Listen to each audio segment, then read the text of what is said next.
Muy bien, me voy a la entrevista, señor director, porque está con nosotros la doctora Marina Andrada, que nos acompaña. Doctora, ¿cómo le va? Bienvenida. Feliz día del trabajador. ¿Cómo pasó el día? Hermoso, José Luis. Buenas tardes a toda la audiencia de hoy por la tarde. Bueno, tenemos acá un pedazo de torta con los colores de Racing. ¿A qué se debe esta torta? Papá, hoy el cumpleaños de mi papi. Hoy el cumpleaños de su papá. Sí. Qué rico, qué lindo. Cumple sus 83. Cumple? 83 añitos. Sí. Igual que mi madre. Así 83. que bueno. Habría que jugar a la quiniela. Sí, así que bueno, era compartir un poquito de torta de él con ustedes. ¿Le jugó la quiniela al 83? No, todavía no. Todavía no, bueno, ya lo vamos a solucionar un ratito. Doctora, hay consultas que nos habían quedado pendientes de los televidentes que tiene que ver con este mal como es el cáncer de vejiga. Y inmediatamente la primera pregunta que a mí me vendría en la cabeza antes que lo desarrolle usted, si es el mismo cáncer de próstata, a veces hablar de cáncer de vejiga. No, la próstata es una glándula y la vejiga es un órgano. O sea, son dos cosas totalmente diferentes. Perfecto. Es como decir, bueno, hablamos de una cosa es hígado y otra cosa es pulmón. Perfecto. Esto es totalmente, nada más que están constituidos, digamos, dentro de lo que es el aparato urogenital. Sí. Entonces, está dentro de eso.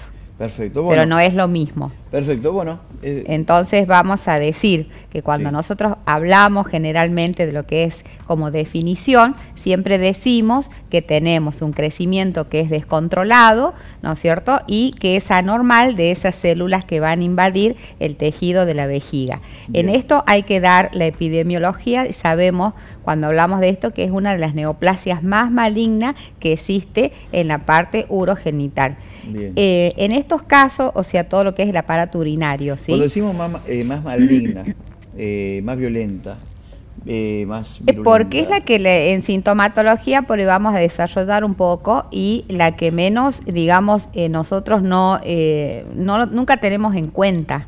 Claro. Porque creemos que, por ejemplo, vejiga de por sí, si no tenemos algún trauma, por ejemplo, un accidente de moto, un accidente de auto, que podemos tener un golpe bajo, digamos en el área baja, no vamos a saber nunca, o excepto cuando hacemos por ahí alguna ecografía o alguna tomografía de abdomen, sí, que podemos llegar, estos son los poquísimos casos que podemos llegar a diagnosticar estas lesiones que aparecen en la vejiga y que generalmente no dan sintomatología. Bien. Y cuando aparecen los síntomas es cuando realmente ya este tejido ha modificado y ha cambiado y tiene una invasión de células tumorales.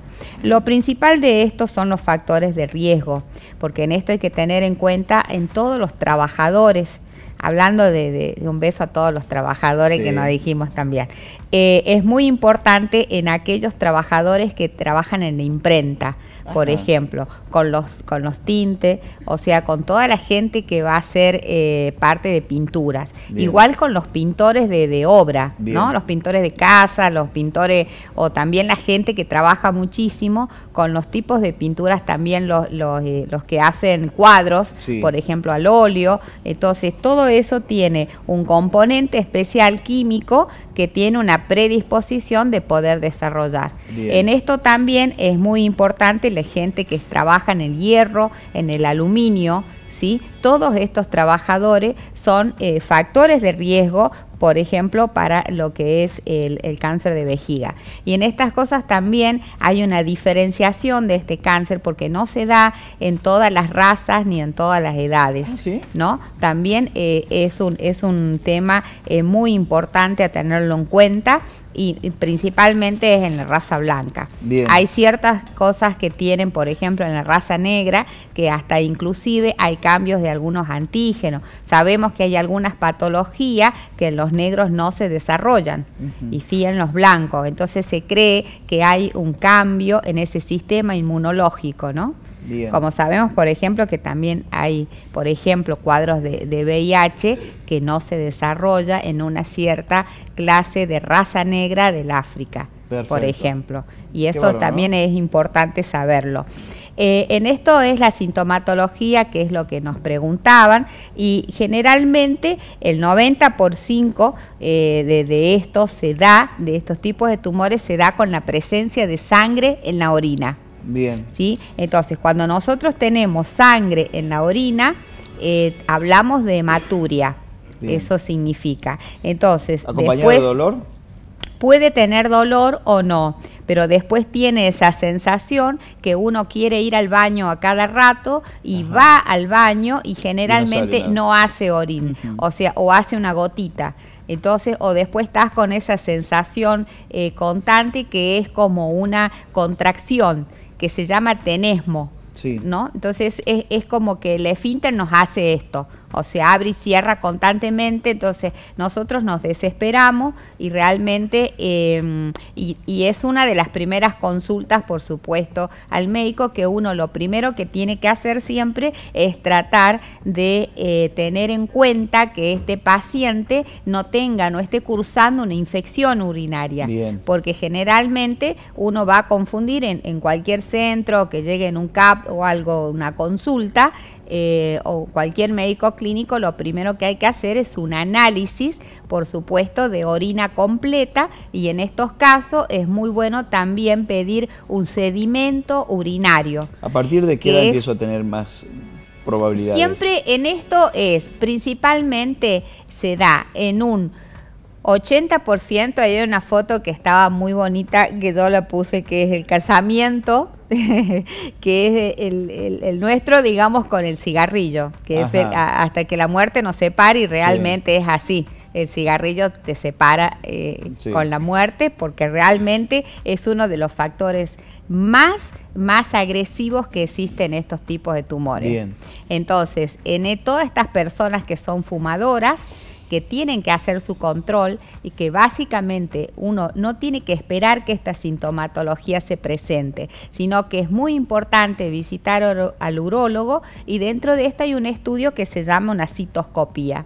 ¿Sí? La citoscopía es un estudio, digamos, donde vamos a tener localización, vamos a tener tamaño y vamos a tener una apariencia del tumor si verdaderamente lo tenemos. Bien. Esto es una triada que cuando empieza la sintomatología vamos a hacer la citoscopía, y por supuesto que vamos a llegar al diagnóstico, que si vemos alguna lesión en vejiga, lo primero que hay que hacer, como lo decimos siempre en todos los casos, es una biopsia, para que lleguemos a un diagnóstico, digamos, presuntivo, pero llegamos a un diagnóstico definitivo que nos va a dar la biopsia.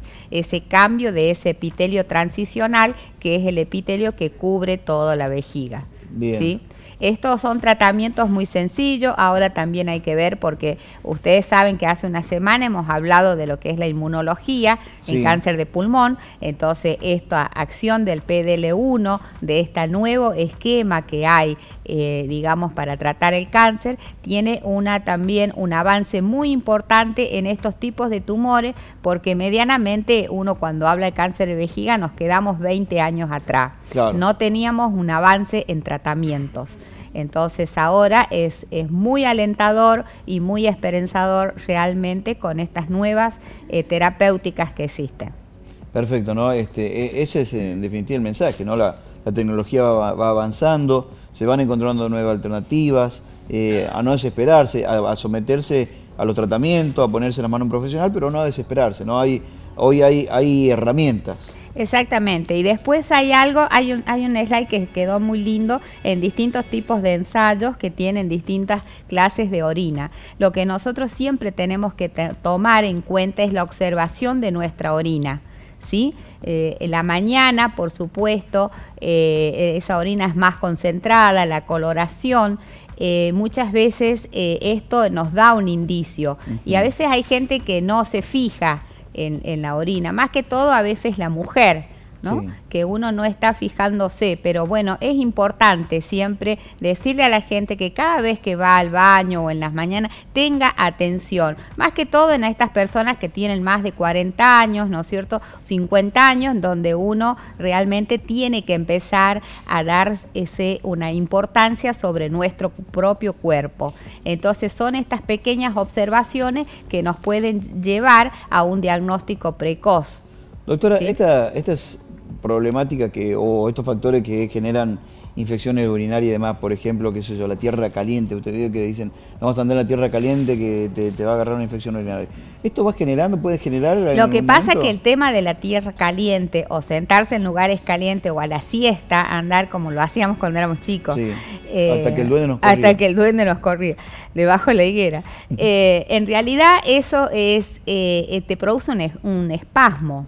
Entonces es ese calor, digamos, que uno lo toma y que realmente produce una inflamación de toda la parte pélvica. Sí. Entonces esos espasmos son los que mayormente la gente antes hablaba, ¿no es cierto?, de esto, de andar de la tierra caliente o que te producía una infección urinaria o muchas veces esa distensión de la pancita, entonces empezabas con dolor de panza. Y el que practica deporte de ciclismo, ¿tiene algún riesgo mayor que aquel que no lo hace? Digo, porque es una zona que por a veces por compresión.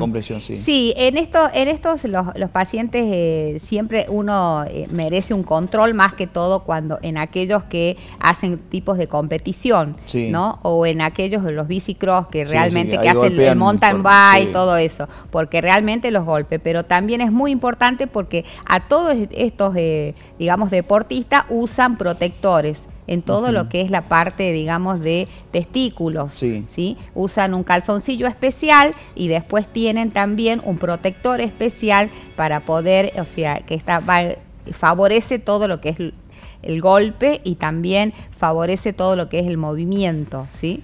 Porque bien, lógicamente tiene que estar algo muy bien puesto porque ellos tienen movimientos por ahí con las piernas y todo que debe ser muy rápido. Entonces sus reflejos deben ser ahí, intactos. Claro, o sea no es, con las medidas de seguridad, no es riesgoso que un padre deje al hijo hacer este deporte, digo. No, pero generalmente los que empiezan este deporte, igual que los que hacen judo y todo eso, es lo primero que siempre se explica es los traumatismos en las partes bajas. Bien, perfecto. Hay estas cuestiones de empezar con esta especie de que no orino del todo, que si tengo ganas de orinar pero voy al baño y no orino o orino un poco. ¿Puede ser otro problema y me enmascaran esta situación? Sí, lógicamente que viene asociado, por supuesto, teniendo en cuenta que podés tener alguna afección renal. Entonces, por ejemplo, vamos a hablar de hacer diagnósticos diferencial, por ejemplo, con lo que son las infecciones urinarias, claro, o con lo que son, por ejemplo, las glomerulonefritis o estas patologías, inclusive diabetes asociado, bien, porque esto hace te puede llegar a producir una insuficiencia renal aguda, ¿no es cierto?, o una insuficiencia renal crónica, claro, en otros pacientes que ya vienen con sintomatología y vienen con tratamiento. En esto es muy importante hacer también una diferenciación en los pacientes diabéticos. Entonces, ¿no? El primer síntoma a tener en cuenta es la sangre en orina. La sangre en orina, que muchas veces también esto hay que decirlo. Muchas veces, si nosotros no la vemos, con un simple análisis de orina podemos llegar a encontrar estos microtraumatismos. Bien. Y es muy importante cuando nosotros hacemos un análisis de orina de que realmente ver que los componentes no tengan cruces presentes. Entonces, bien, uno cuando lee va a ver hemoglobina, va a ver, digamos, mucos, ¿no es cierto? O va a haber algún tipo de, si se hace un cultivo, por ejemplo, qué tipo de bacteria está presente. Entonces, bien, en esto también nos aparece esas microhemoglobinurias, se llama. Eso. Entonces, estos son micros capilares que se rompen y aparecen ahí. Entonces, en estas cosas y ahí vamos a encontrar la es sangre. Muy importante hacerle consulta al urólogo. Perfecto. Y hacer una citoscopía, que es el único estudio que nos da fehacientemente un diagnóstico, digamos, presuntivo por imágenes. Doctora, ha sido un placer charlar con usted.